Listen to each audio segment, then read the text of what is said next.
Praise the Lord. प्रभु के नाम की स्तुति हो। हमारा विषय कन्वर्जन है।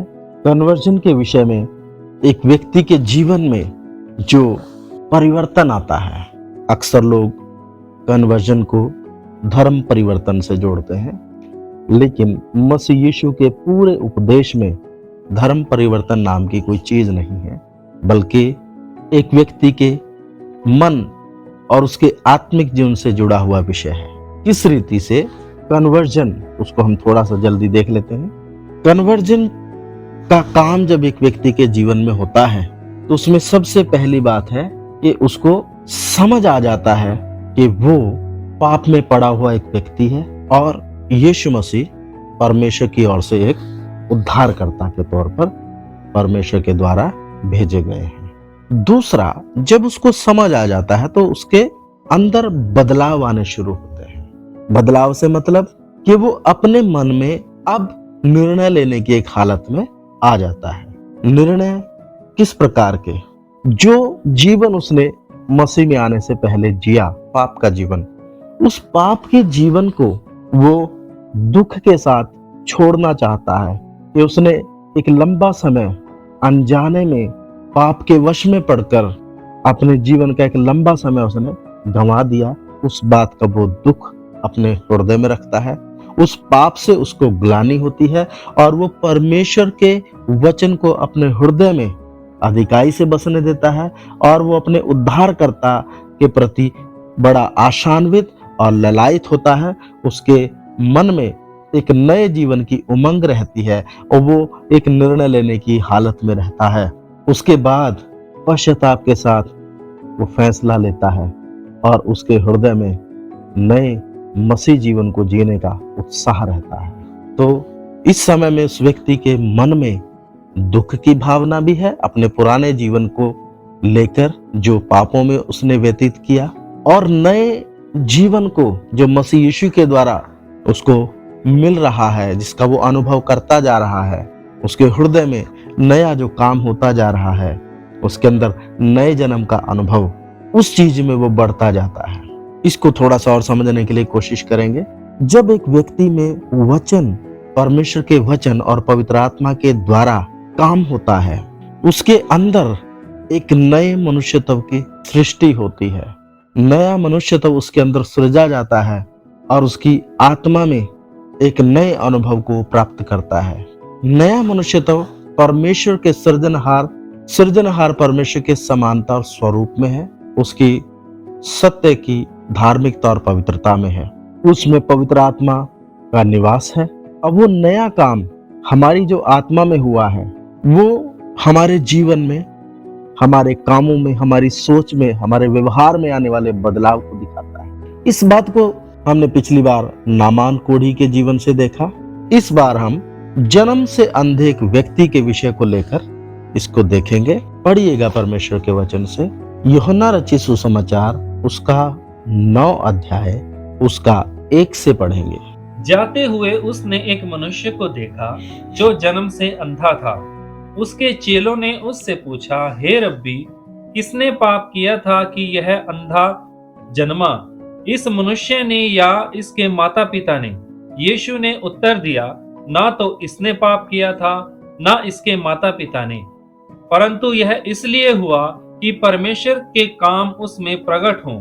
जिसने मुझे भेजा है, हमें उसके काम दिन ही दिन में करना अवश्य है। वह रात आने वाली है जिसमें कोई काम नहीं कर सकता। जब तक मैं जगत में हूँ, तब तक जगत की ज्योति हूँ। यह कहकर उसने भूमि पर थूका और उस थूक से मिट्टी सानी, और वह मिट्टी उस अंधे की आंखों पर लगाकर उससे कहा, जा शिलोह के कुंड में धो ले। शिलोह का अर्थ भेजा हुआ है। उसने जाकर धोया और देखता हुआ लौट आया। आमीन। यहाँ एक व्यक्ति है जो जन्म से अंधा है। उसने कभी इस संसार को, भौतिक दुनिया को देखा ही नहीं है। प्रभु यीशु मसीह के चेलों ने प्रभु यीशु मसीह से उसको देखकर पूछा, हे प्रभु, किसने पाप किया, क्या इसने या इसके माता पिता ने, कि ये अंधा पैदा हुआ है? प्रभु यीशु मसीह ने कहा, उस व्यक्ति विशेष के लिए कहा गया वचन, ना इसने पाप किया ना इसके माता पिता ने, परंतु ये इसलिए अंधा पैदा हुआ कि इसके जीवन में, इसके जीवन के द्वारा परमेश्वर की महिमा हो।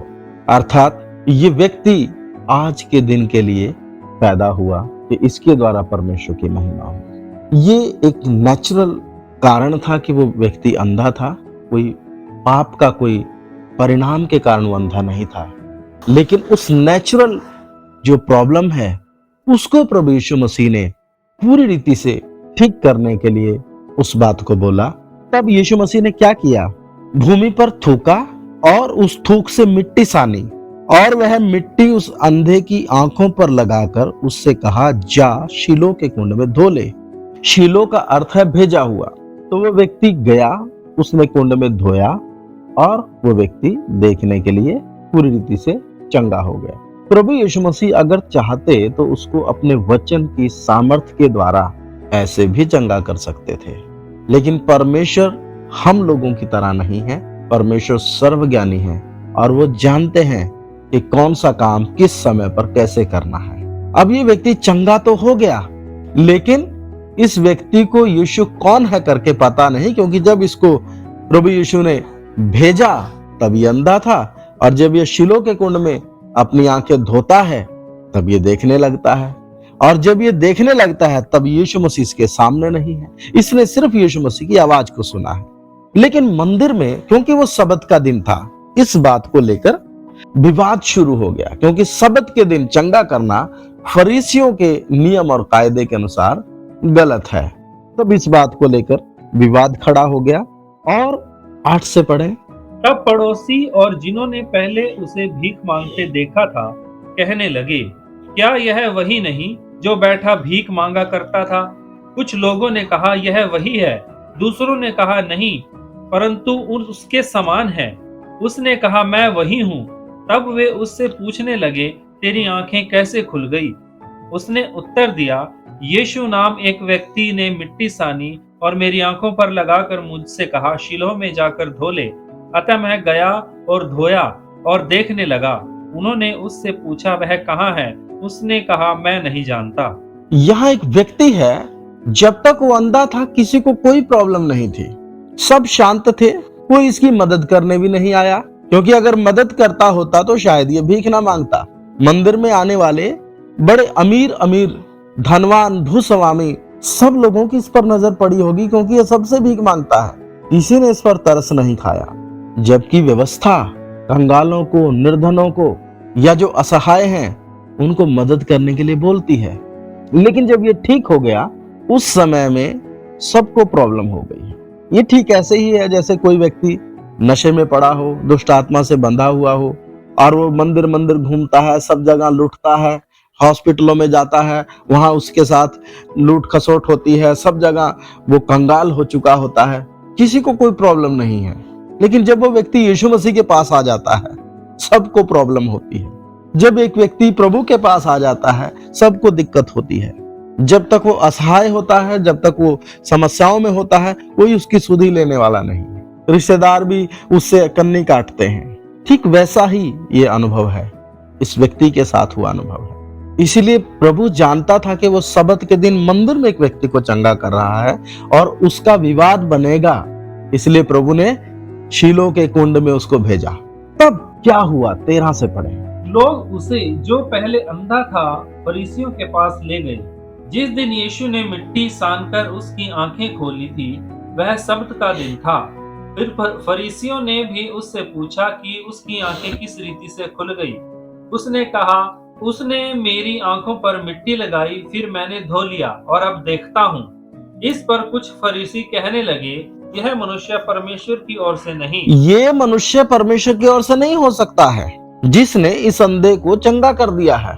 जब तक वो मंदिर के डेवड़ी पर बैठकर भीख मांगता था, किसी ने नहीं बुलाया उसको कि भाई तुम्हारी कैसी हालत है, या तुमने खाना खाया है या नहीं खाया है, क्योंकि दूसरों की दया पर निर्भर है। हाथ पैर सब कुछ ठीक ठाक है, दिमाग सब कुछ है, लेकिन देख नहीं सकता। किसी ने इसको लेकर नहीं गए उठाकर महायाजक के पास, याजकों के पास, फरीसियों के पास कि ये व्यक्ति असहाय है, इसकी कुछ मदद कर दीजिए।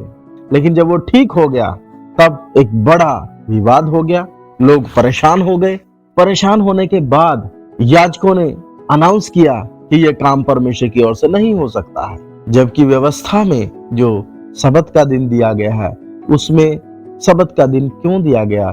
ताकि विश्राम के दिन लोग कोई काम ना करके परमेश्वर ने जो काम पास्ट में किए, मिस्र से किस तरीके से उनको छुड़ाया, किस प्रकार उनको जंगल में लेकर चला, किस प्रकार उनको स्वर्ग से आसमान से मन्ना बरसा कर खिलाया, किस प्रकार चट्टान से पानी पिलाया, किस प्रकार आग का खंबा रात को और बादल का खंबा दिन को इजरायलियों को छाया करता हुआ चला, किस प्रकार परमेश्वर उपस्थित रहता था, पूरे हिस्ट्री में वो जाकर सोच सके और वो परमेश्वर के कामों का जो अपने विषय में उनके पूर्वजों के साथ परमेश्वर ने किए ध्यान कर सके। इसी बात को स्मरण करने के लिए कि परमेश्वर को लोग याद रखें और पापों में फिर से ना चले जाएं, परमेश्वर ने इजराइल में कई प्रकार के पर्व दिए। उन पर्वों को मनाते समय में भी परमेश्वर यही चाहते हैं कि इजरायली सत्य के मार्ग पर चलते रहें, व्यवस्था से ना हटें। जैसे जल प्रलय से पहले लोग बिगड़ गए थे उस प्रकार ना बिगड़े, जैसे कनानी लोग बिगड़े हुए हैं और उनका नाश करने की एक नौबत आ गई। 400 साल को उनको समय दिया तो भी दिया गया, 400 साल का समय उनको दिया गया तो भी वो लोग अपने पाप के घड़े को भरते ही रहे, रुके नहीं। तो परमेश्वर चाहता है कि कोई भी नाश ना हो वरन सबका उद्धार हो। उद्धार की परिभाषा हर समय में अपने अपने स्तर पर है। व्यवस्था के युग में व्यवस्था के अनुसार उद्धार है, आज नए नियम में प्रभु यीशु मसीह के अनुसार उद्धार है। विवेक के युग में विवेक के अनुसार उद्धार है। हर समय में विवेक जैसी व्यवस्था जिस समय थी उसी व्यवस्था के अनुसार परमेश्वर लोगों का न्याय करने वाला है। तो लोगों को बहुत दिक्कत हो गई। 15 से पढ़े। फिर फरीसियों ने भी उससे पूछा कि उसकी आंखें किस रीति से खुल गई। उसने उनसे कहा, उसने मेरी आंखों पर मिट्टी लगाई, फिर मैंने धो लिया और अब देखता हूँ। इस पर कुछ फरीसी कहने लगे, यह मनुष्य परमेश्वर की ओर से नहीं, क्योंकि यह सब्त का दिन नहीं मानता। दूसरों ने कहा, पापी मनुष्य ऐसे चिन्ह कैसे दिखा सकता है? अतः उनमें फूट पड़ गई। उन्होंने उस अंधे से फिर कहा, उसने तेरी आंखें खोली हैं, तू उसके विषय में क्या कहता है? उसने कहा, वह भविष्यद्वक्ता है। आमीन। सबत का दिन जिस संदर्भ में इन्होंने गढ़ा है, 150 नियम बनाए हैं, ये नहीं छूना, वो नहीं करना, इसको हाथ नहीं लगाना, ये परमेश्वर का नियम नहीं, ये मनुष्यों के उपदेशों को धर्मोपदेश करके थोप दिया गया है इजराइल के ऊपर।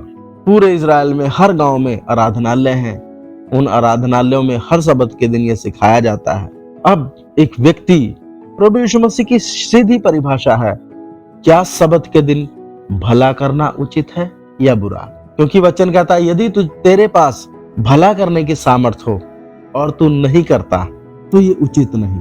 तो प्रभु ने जो सामर्थ्य रखता है पवित्र आत्मा के द्वारा शैतान के सताए हुओं को या जो बंधन में पड़े हैं उनको छुड़ाने के लिए वो सामर्थ्य रखता है। उसने अपना काम किया, लेकिन जो लोगों ने खुद के नियम बना के रखे, जो परमेश्वर से लोगों को दूर लेकर जा रहे हैं, उसके असली उद्देश्यों को जिस लिए उसने सबत के दिन को ठहराया था उस उद्देश्य से हटकर एक रूढ़िवादिता की तरफ लेकर जा रहे हैं, उस समय में लोगों में फूट पड़ गई और कुछ लोग बोलने लगे कि पापी मनुष्य ऐसे चिन्ह कैसे दिखा सकता है। लेकिन ये व्यक्ति जिसने उसको देखा नहीं, एक भविष्यद्वक्ता अर्थात परमेश्वर की ओर से एक व्यक्ति के तौर पर उसको मानना शुरू कर देता है। 18 से पढ़े। परंतु यहूदियों को विश्वास न हुआ कि वह अंधा था और अब देखता है, जब तक उन्होंने उसके जिसकी आंखें खुल गई थी माता पिता को बुलाकर उनसे न पूछा, क्या यह तुम्हारा पुत्र है जिसे तुम कहते हो कि अंधा जन्मा था, फिर अब वह कैसे देखता है? उसके माता पिता ने उत्तर दिया, हम तो जानते हैं कि यह हमारा पुत्र है और अंधा जन्मा था, परंतु हम यह नहीं जानते कि अब कैसे देखता है, और ना यह जानते कि किसने उसकी आंखें खोली। वह सयाना है, उसी से पूछ लो, वह अपने विषय में आप कह देगा। ये बातें उसके माता पिता ने इसलिए कही क्योंकि वे यहूदियों से डरते थे, क्योंकि यहूदी एक मत हो चुके थे कि यदि कोई कहे कि वह मसीह है तो आराधनालय से निकाला जाए। इसी कारण उसके माता पिता ने कहा, वह सयाना है, उसी से पूछ लो। आमीन। विवाद इतना बढ़ गया कि इतना बड़ा काम प्रभु ने कर दिया, किसी को यकीन नहीं हुआ, और वो जाकर उसके माता पिता को बुला कर लाए और उससे उनसे पूछने लगे कि क्या ये अंधा था। तब माता पिता ने देखा कि यहूदी पूरे एकमत हैं, और अगर कोई यीशु को मसीह कहे, क्योंकि फरीसियों ने ये घोषित करके रखा है कि उसमें दुष्टात्मा है, बालजबूब की सहायता से वो आश्चर्य कर्म करता है, और अगर कोई कहे कि वो मसीह है तो उसको आराधनालय से निकाला जाएगा, एक तरह से बिरादरी बाहर। अब पूरे इजराइल में एक ही मंदिर है और एक ही सिस्टम है, उसी सिस्टम से एक व्यक्ति बाहर हो जाए तो एक बहुत बड़ी समस्या है। हिंदू समाज में या दूसरे समाजों में एक व्यक्ति को एक जगह से निकाल देंगे तो वो दूसरी जगह चला जाएगा, ये कहीं नहीं जा सकते। तो इनको एक डर है, और उस डर के कारण उन्होंने बोला, हमारा बेटा अंधा था, जानते हैं, लेकिन कैसे चंगा हुआ हम नहीं जानते। पहले अंधा था, अब देखता है, ये सयाना है, इसी से पूछ लो। वो तो निकल लिए अपने उस आध्यात्मिक बहिष्कार से बचने के लिए। 24 से पढ़े। तब उन्होंने उस मनुष्य को जो अंधा था दूसरी बार बुलाकर उससे कहा, परमेश्वर की स्तुति कर, हम तो जानते हैं कि वह मनुष्य पापी है। उसने उत्तर दिया, मैं नहीं जानता कि वह पापी है या नहीं। मैं एक बात जानता हूँ कि मैं अंधा था और अब देखता हूँ। उन्होंने उससे फिर कहा, उसने तेरे साथ क्या किया और किस तरह तेरी आंखें खोली? उसने उनसे कहा, मैं तो तुमसे कह चुका और तुमने नहीं सुना। अब दूसरी बार क्यों सुनना चाहते हो? क्या तुम भी उसके चेले होना चाहते हो? आमीन।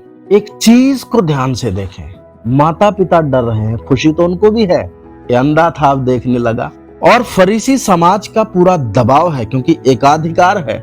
लेकिन ये व्यक्ति जिसने व्यक्तिगत रूप से परमेश्वर को अनुभव किया है, जिसकी आंखें खुली हैं, यहाँ शारीरिक आंखों की बात देखते हैं, लेकिन जिसकी आत्मिक आंखें खुली, उस बात को भी ये व्यक्ति दर्शाता है। जिसकी बुद्धि खुल गई है, जिसकी समझ खुल गई है, अब वो पत्थर को परमेश्वर कैसे कहेगा?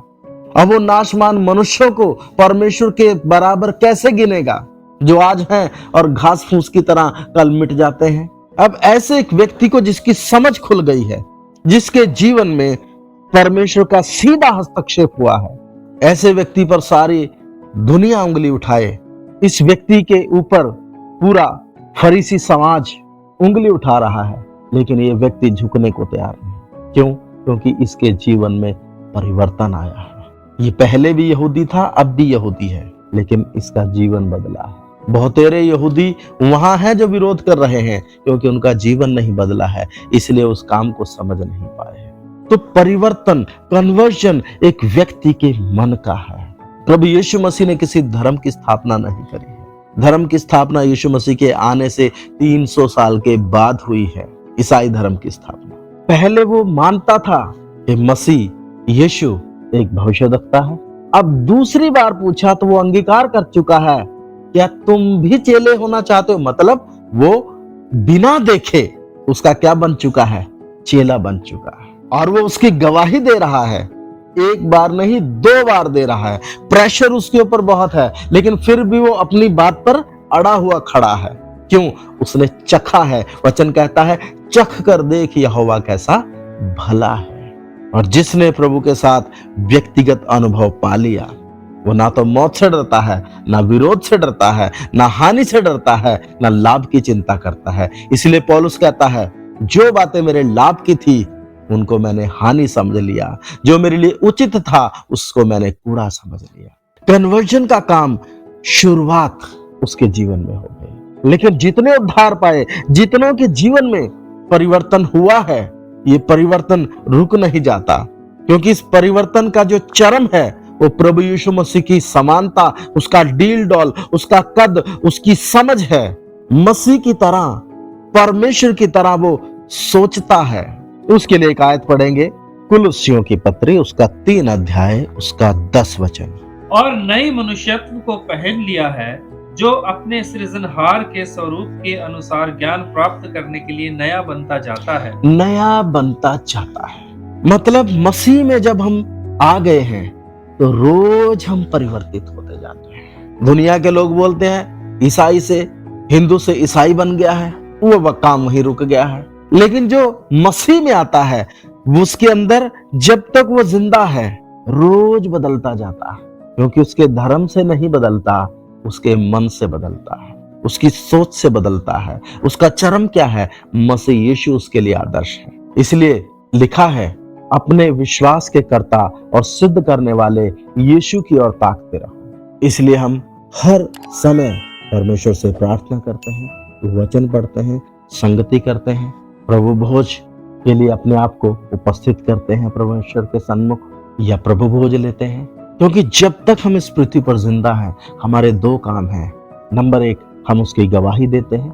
गवाही बोलने से वो हमारा व्यक्तिगत अनुभव है, कईयों को समझ नहीं आएगा, तो भी हमने जो चखा है वो हम बताएंगे, वो हमारी जिम्मेदारी है। नंबर 2, हम उसकी आमद के लिए अपने आप को तैयार कर रहे हैं। जिस दिन हमारा प्रभु आएगा, हम उस दिन के लिए तैयार हो रहे हैं। इसलिए प्रभु का वचन पहला यूहन्ना 3:2 में लिखा है कि हम नहीं जानते हम क्या कुछ होंगे, लेकिन इतना जानते हैं जिस दिन वो प्रकट होगा, हम भी उसके समान होंगे। कन्वर्जन एक समय के लिए नहीं है, कन्वर्जन का काम शुरू हुआ है और उसका चरम हमारा प्रभु यीशु मसीह है। उसका उद्देश्य पवित्र लोगों का एक समाज, सिद्ध लोगों का एक समाज, एक झुंड जिसको दुल्हन कहा गया है, जो परमेश्वर के डील डॉल में, कद काठ में, बेदाग, बेझुर्री, पवित्र, जो दूल्हे के समान प्रभु यीशु मसीह की बगल में जब खड़ी होती है। एक एग्जाम्पल है समझाने के लिए, तो बिल्कुल बराबर दिखे। इसलिए कन्वर्जन का काम रोज होता जाता है। इस जन्म के अंधे के जीवन में शुरू हो गया, वो अपने आप से उसका चेला बन गया। उसको किसी ने नहीं बोला। जिसको प्रभु का अनुभव होगा, वो व्यक्ति प्रभु में आगे बढ़ेगा, रुकावटें भी उसके लिए माध्यम बनेंगी। इसलिए हम एक जन्म से अंधे व्यक्ति के जीवन को देखा, हमने जन्म से अंधे व्यक्ति के जीवन को देखा, और हम अपने विषय में जब हमारी आंखें प्रभु ने खोली और आज के दिन तक कैसे उसने हमें संभाला, और हम रोज अपने आप को उसके सन्मुख उपस्थित पाते हैं और प्रभु की हजूरी हमसे बातें करते हैं, और हम जिसके गवाह हैं, क्योंकि वो कन्वर्जन हमारे मनों में हुआ है। आइए प्रार्थना करें। प्यारे खुदावन, इन वचनों के लिए धन्यवाद, आपने इस घड़ी तक संभाला। प्रभु, हमारे जीवन में अपने उद्धार के उस बड़े काम को किया, हमारी आंखों को खोला, जन्म से अंधे की आंखों को खोला। एक एग्जाम्पल है, हम सबों की आंखों को खोला। अद्भुत है प्रभु। पिता, जो वचन सुन रहे हैं लेकिन नए जन्म का अनुभव नहीं पाया, सच में आत्मा में परमेश्वर के साथ के उस अनुभव को नहीं पाया, यीशु मसीह को पुकारें, हे परमेश्वर, मेरे जीवन को जो अब तक पापों में है, मेरे पापों से छुड़ा। हे उद्धार करता, मुझे क्षमा कर, अपने लहू से धो, शुद्ध और पवित्र कर, और मेरी आत्मिक आंखों को खोल। हर एक व्यक्ति इन वचनों के द्वारा आशीष पाए, यीशु मसीह के नाम में, आमीन।